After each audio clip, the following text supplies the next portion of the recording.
gentlemen. You're locked into JJ and Alex. With the insight and analysis on the teams you can't live without. Presented by G2G Bars. This is 97.5, the KSL Sports Zone.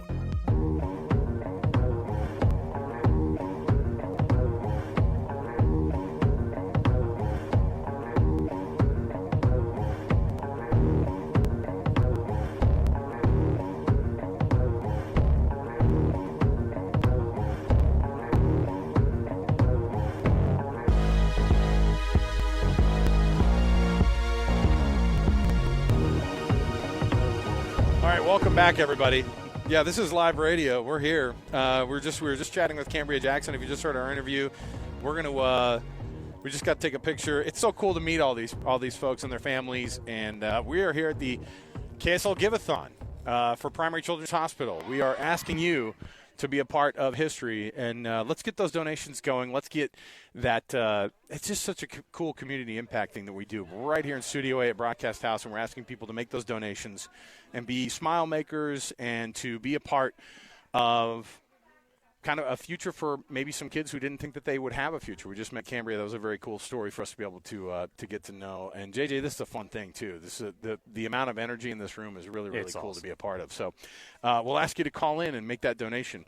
Our KSL Sports Zone listeners, as it just got really quiet in here after we had all those moments of singing, JJ. Quite cool for us to be able to participate in this. 801-575-KIDS to make that donation to Primary Children's Hospital on behalf of the KSL Give-a-thon. All right, joining us right now. Awesome to be able to have him on board here with us as we chat a little bit about these NBA playoffs that have gotten quite crazy.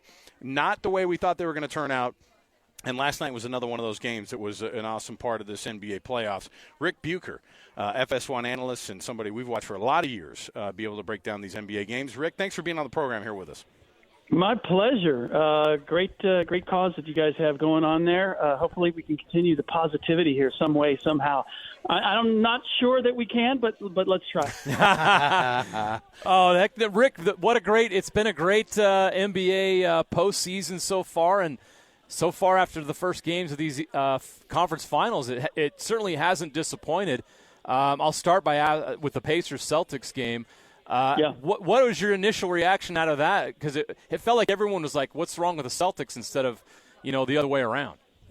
Yeah, well, I think what's been fun about these playoffs in general is that we really don't know. I mean, part of my job is I'm asked in various places who do you think is going to win, or how do you think this is going to go? And this has been one of those where I'm itching to see the first game because I have a lot of questions in terms of how the matchups are going to go.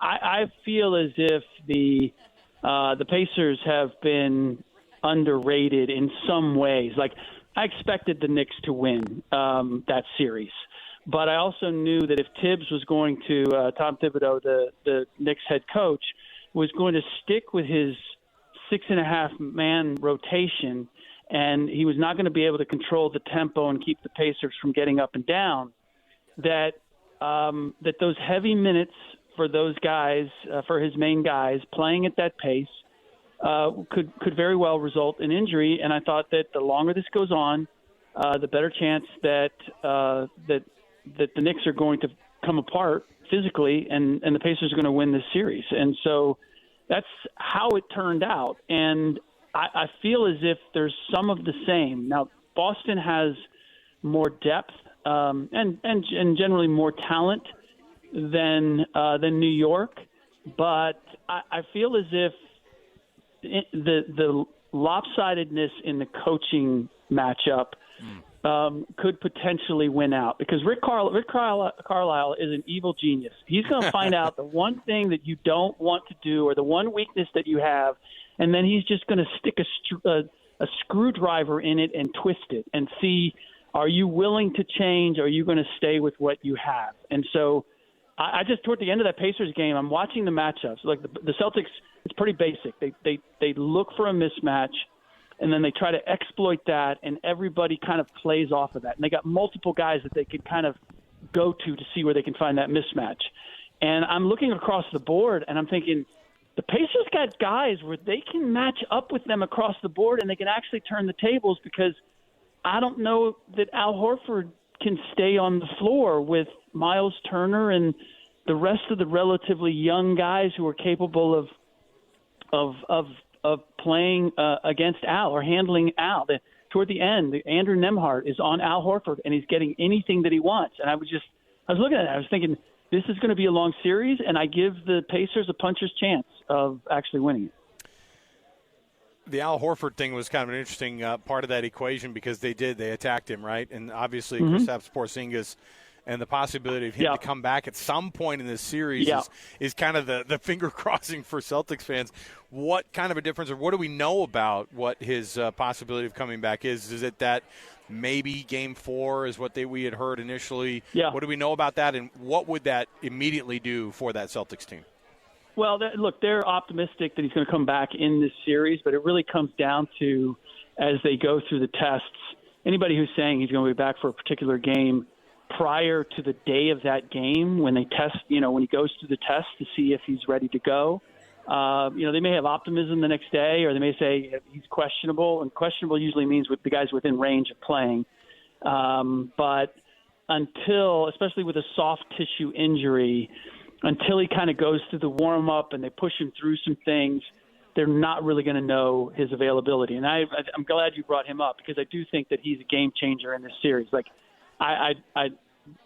having him on the floor erases the vulnerability of Horford and throws a wrinkle back at the Indiana Pacers. So if Porzingis comes back in time, then I would expect that Boston's going to win the series. But if he doesn't, then I think that Indiana has a real good chance of pulling another upset. Well, the Mavs and the Timberwolves, maybe not everybody expected to see them here, but they certainly are worthy and deserving. Both been great stories, and this is going to be an awesome series. Before I dig into the series in Game 1, what just your overall thoughts on what you saw in Game 1? Well, again, a point of discovery, because the series before for both teams were just completely different.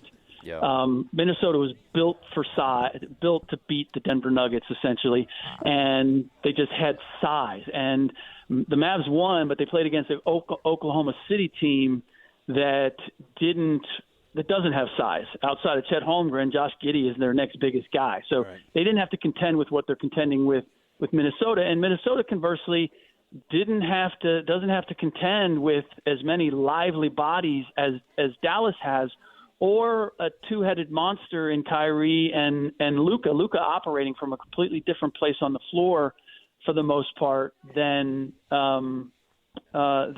Or actually, I take that back. It's not that separate. I think the big differentiator is the way that Kyrie Irving is playing at both ends of the floor and the way Jamal Murray didn't. Now they've got to match up, and they've got to find ways to beat a team that just presents a completely different challenge. And so I'm not surprised. I picked Dallas to be in the conference finals, and I picked them to beat Oklahoma City. I did not pick Minnesota to beat Denver. So, but I'm expecting that Dallas. I was not surprised that Dallas won Game 1. They kind of won it the way I expected they'd win it. And while I could see the series going 6, I have Dallas winning it. Ric Bucher joining us. I assume there's not a lot of Dallas fans there. Listen. We were trying to figure this out. We don't know what we're supposed to be thinking, because there is the average Jazz fan too that goes, there's that jealousy, right? Where Rudy Gobert, there's no question about it. Rudy Gobert and Mike Conley have the success Yep. right after they it's leave. Mixed emotions for people here in Utah right now with that Minnesota team. It's a real thing here where people see guys go on. They know their talent level, and then you see other people taking advantage of it. And so, what have guys like Mike Conley and Rudy Gobert meant to this team at this very moment where they're at right now, making the Western Conference Finals for the first time in 20 years? Yeah, well, so what Minnesota had the hoopla over the play-in game and the success there, and that really lit a fire in the franchise to say, hey, we want more of that. And they knew that Rudy essentially guarantees you going to the playoffs. There may be questions about how effective he can be and whether he can help you win a championship, but he guarantees you almost virtually guarantees you that you're going to get to the postseason. And at the same time, Rudy is not the same without Mike Conley. Mike Conley is like the Yoda, or he's the Rudy whisperer, right? He is the guy who's kind of made it work with all the other pieces that Minnesota has there. And so I don't blame Utah for making that deal, because my goodness, did they get a mother load of assets for Rudy. And if you felt like, hey, you know what, we could be a first, second round team year in, year out with Rudy, that's fine. But I like franchises, and I like front offices that swing for the fences and say, you know what, we're not going to be just satisfied with making the playoffs. We want to try to build a championship team. And I know the last year in particular was not the step that they were hoping to take. They expected to be way, way better than they wound up being. But they do have a ton of assets as a result of the deal. And ultimately, I think they're in a really good place. I'm a big fan of Will Hardy as a coach. I think they're building the right culture.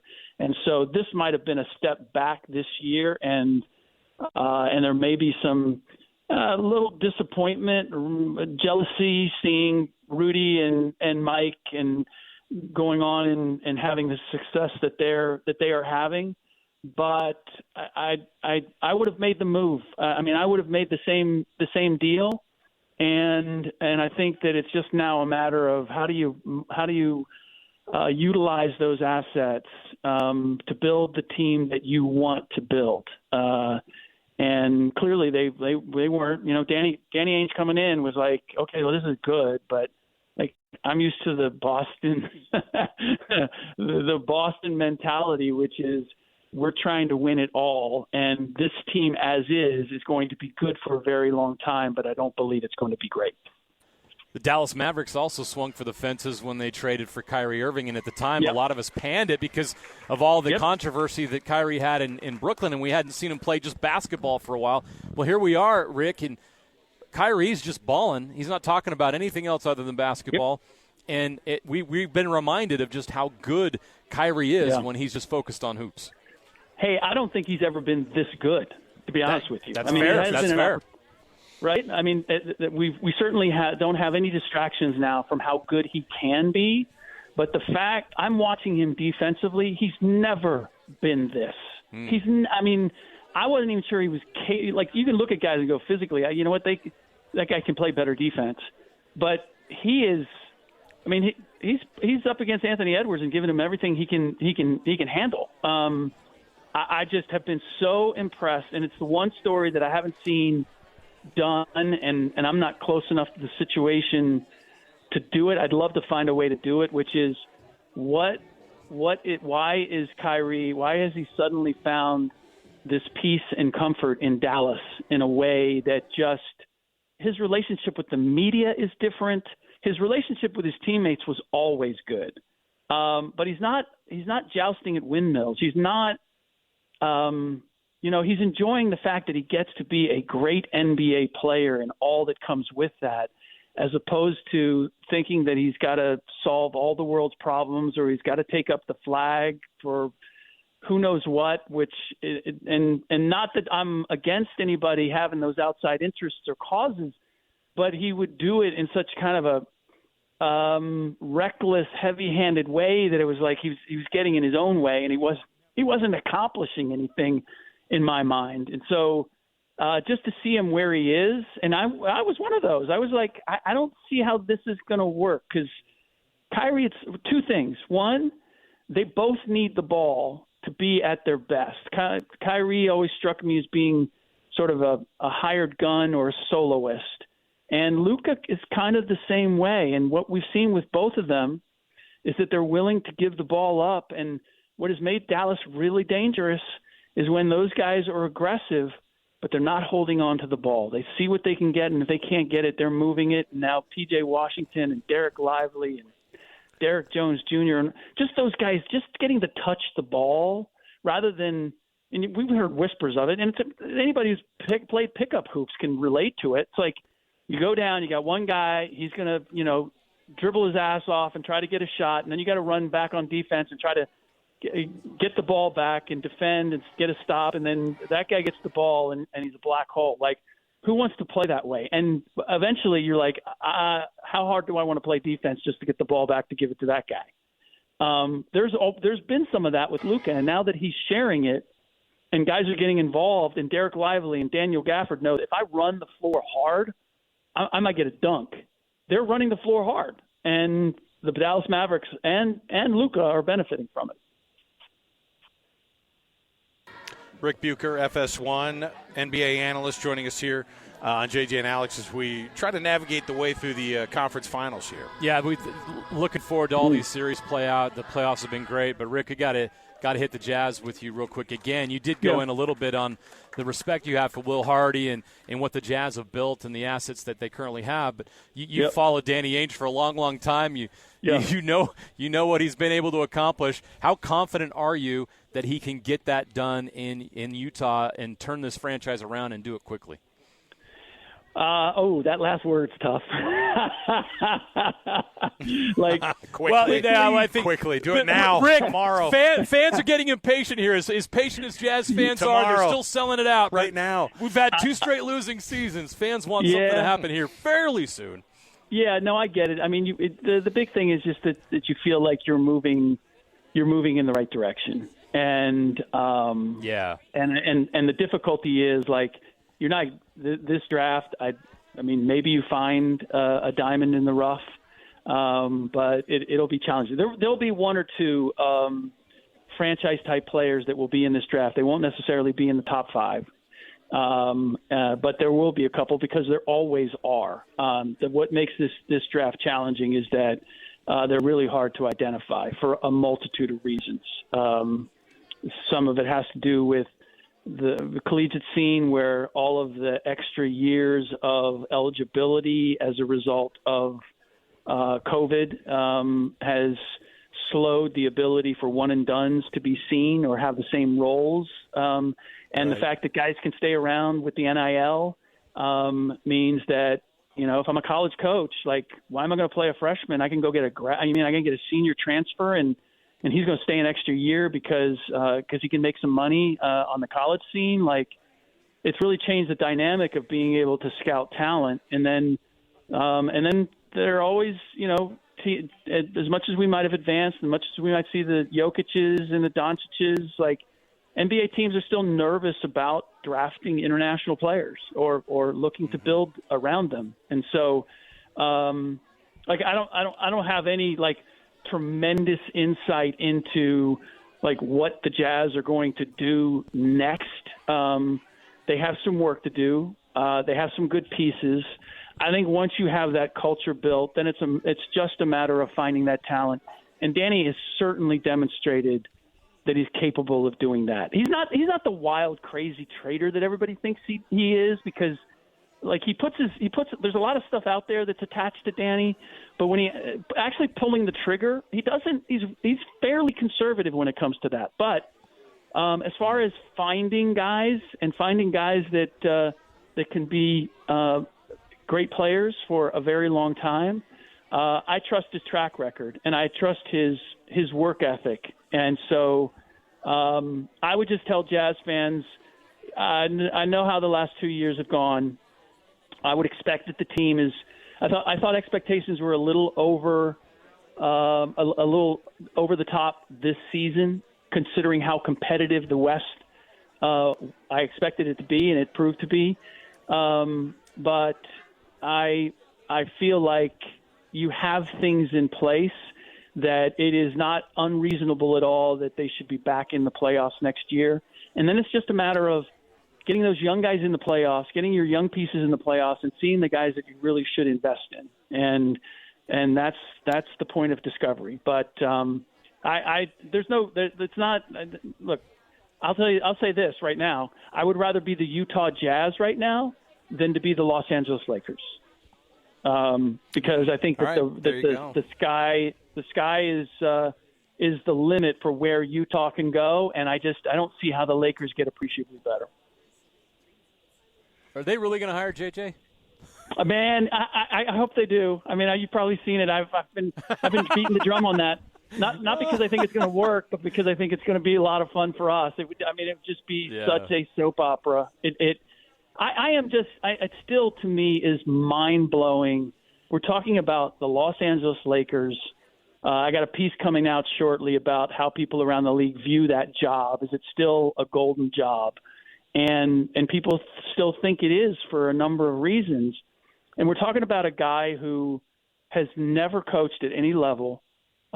Is, for my money, if I'm going to take a guy from ESPN who covers basketball or talks about basketball, I would take Tim Legler 10 times out of 10 ahead of J.J. Redick in terms of what I know about what he knows about coaching. And then we're making Pat Riley comparisons. You could even make the Steve Kerr comparison, right? Steve Kerr hadn't coached prior to taking over the Warriors. However, he took a team that was primed to was already moving in the right direction and was primed to take another step. And Steve Kerr had rings to his name, multiple rings, and had played under Greg Popovich and Phil Jackson. J.J. Redick has no rings, played under Stan Van Gundy, Brett Brown, Doc Rivers. I'm probably forgetting. I think he started out with Brian Hill, had a cup of coffee at the very end with Rick Carlisle. Like, just the prep. Even if you're going to take a guy who's never coached before, like, tell me he's at least been around how you build a program. I can't say that for JJ. And it's not against JJ. It's just, this is where we are with the Lakers. Like, this is the best. This is the best you can do. It's wild. Ric Bucher, FS1, NBA analyst, joining us here, JJ and Alex. Rick, we appreciate it, man. Thank you so much for the breakdown and for all the extra time you took with us, man. We appreciate it today. My pleasure. There you go. Ric Bucher, everybody. The great Ric Bucher. This guy I watched growing up, right? Long time. Yeah, he's done it for a long time and done it well. Okay. So it's always great to hear his insight. And I didn't bring it up, but we always go back to the old Jazz playoff series when he covered. Remember? When it was the Mormons are vicious. Not the Mormons. He said the crowd was right. They were vicious. I mean, that's what he meant. Like, oh, he's talking about Mormons. We know. No, they are though. But it was fun as basketball fans, and he became part of Jazz playoff history. Yeah. And it was so much fun to be a part of that. So Rick was part of that, and so Rick's been doing it for a long time and doing it at a high level. It's great to have him on the program. You heard it here first. He'd rather be a Jazz fan than a Laker fan. There you go. Absolutely. All right. Any day. We'll take the break. We'll come back. We got more to go. We'll chat with another guest here around the corner at the KSL Give-A-thon for Primary Children's Hospital. We'll talk about that next right here, 97.5 KSL Sports Zone.